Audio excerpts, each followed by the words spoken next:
여러분 안녕하십니까, 김항식입니다. 오늘은 아침 일찍 여러분들을 만나게 됐습니다. 교육대 사범대를 준비하는 수험생 여러분, 학부모 여러분 반갑습니다. 이제 정말 자소서 제출할 시간이 얼마 남지 않았습니다. 그래서 이번 시간에는 1번, 2번, 3번, 4번을 어떻게 써야 하고 마지막 점검해야 되는지, 그래도 여러분 지금 열흘 남았으니까 시간은 충분할 겁니다. 한 문제 쓰는데 한 달, 두 달 걸렸다는 이야기는 여러분들 다 경험해 보셨죠? 그리고 다 들어보셨을 것이고요. 그래서 제가 그것을 도와드리려고 1번 문항을 어떻게 써야 되는지, 그리고 1번 문항의 유형들을 쭉 한번 잡아보려고 합니다. 준비되셨나요? 항상 1번 문항의 예를 이렇게 쓰면 안 된다라고 했던 것은 여기서 더 하진 않겠습니다.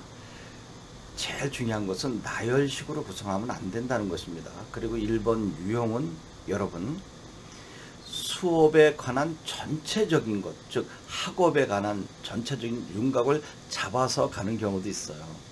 나는 공부를 이런 식으로 해서 성과를 올렸다, 그리고 이러한 느낌을 가졌다라고 하는 방법도 있고, 또 하나는 구체적인 과목을 하나씩 갈 수 있습니다. 수학, 국어, 영어, 사회, 과학, 심지어는 예체능까지도 모두 가능합니다. 다시 한번 말씀드릴게요. 학업 전체를 다루는 거죠. 공부 방법을, 그리고 공부한 경험을. 두 번째는 구체적인 교과목 하나하나 가는 경우도 있고요. 세 번째는 무엇일까요? 국어 교과목 속의 문법만 중심으로 가든지, 문학만 가든지, 비문학 가든지, 수학에서 확통을 가든지, 수요를 가든지, 함수를 가든지, 영어에서 합법을 가든지, 아니면 영어 독해를 가든지, 문법을 가든지, 그 다음에 거기서 또 쪼갤 수 있는 것이죠. 문법 속에 어느 파트를 집중적으로 했는지도 필요합니다. 만약 제가 국어 선생이니까 국어라고 한다면 음절의 끝소리 규칙을 간다라고 하는 거죠. 이거 여러분 합격한 학생이 있습니다. 예를 들면 이런 거죠.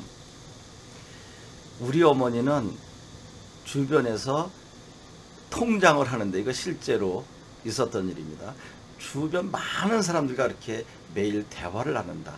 우리 어머니는 오지랖이 넓다라고 했을 때, 여러분 오지랖, 랍 밑에 피읍 받침 알죠? 그런데 이 발음을 오지랖이 넓다로 해야 할지 오지랖이 넓다로 해야 할지, 이것이 중요한 것입니다. 이제 이 부분을 집중적으로 기술하는 거죠. 그건 당연히 오지랖이 넓답니다. 그러면 100명에게 발음하라 그러면 오지랖이 넓다 그러지 오지랖이 넓다고 하진 않을 거 아니겠어요? 바로 이 부분은 무엇 때문에 그랬을까요? 교수님을 자극시키는 것입니다. 교수님들이, 국문과 교수님이 그 자리에 몇 명이나 계시겠습니까? 그분들은 각 영역, 전공별로 가기 때문에 이쪽 분야 모를 확률이 매우 많거든요. 제가 볼 때는 99% 발음에 정확하게 신경 쓰지 않습니다. 지금 이 강의 듣고 있는 학생, 학부모 여러분, 오지랖이 넓다로 하셨습니까? 또 더 나아가서 우리 할아버지가 아침 일찍 일어나서 소를 끌고 밭을 갈러 갔습니까? 아니면 밭을 갈러 갔습니까? 둘 중에 한번 골라보세요. 우리 할아버지가 밭을 갈러 갔다, 밭을 갈러 갔다. 둘 중 안에 하나 고르라 그러니까 그게 함정이 돼버렸죠. 둘 다 아닙니다. 밭을 갈러 갔답니다. 우리 할아버지가 아침 일찍 소를 끌고 밭을 갈러 갔다. 이제 바로 이런 부분들, 음절의 끝소리 규칙은 제가 여기서 설명할 바는 아니지만 받침 법칙입니다. 이것을 어떻게 발음해야 되는지, 이것을 발음하는 과정 속에 나는 자연스럽게 이거다라고 생각했는데, 심지어 어린아이가, 즉 지역아동 센터에서 수업을 하는 과정 속에 선생님 그거 발음 그렇게 하는 거 아니라고 하던데요 라고 할 때 내가 우겼다고 한번 해봤어요. 얼마나 창피합니까? 나는 당연히 맞았는 줄 알고, 근데 사전을 찾아보니까 그 어린아이의 말이 맞았다고 한다면, 그것이 계기가 돼서 이것을 집중적으로 살펴보았다라고 한다면 상당히 좋은 자소서 아닐까요?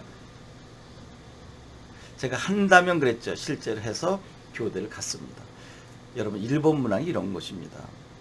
우리가 수업 현장에서, 교실 현장에서 공부한 것을 매우 섬세하고 난 다음에 어떻게 하라 그랬습니까? 그것을 저쪽 세계로 가져오라 그랬잖아요. 일상생활 속에 접목시켜서 실용화된 것을 일본 문학에서는 매우 좋아한다고 했습니다.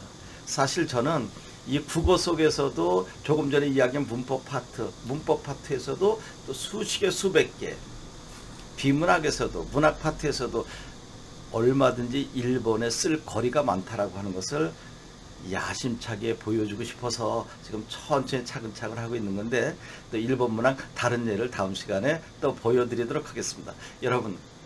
여러분이 아닐지라도 여러분 동생이나 아니면 주변에 있는 사람이 있으면 이 강의 보여주시고, 야, 자소서 쓸 소재 정말 많구나, 마음 편하게 해 주셨으면 좋겠습니다. 여러분 고맙습니다.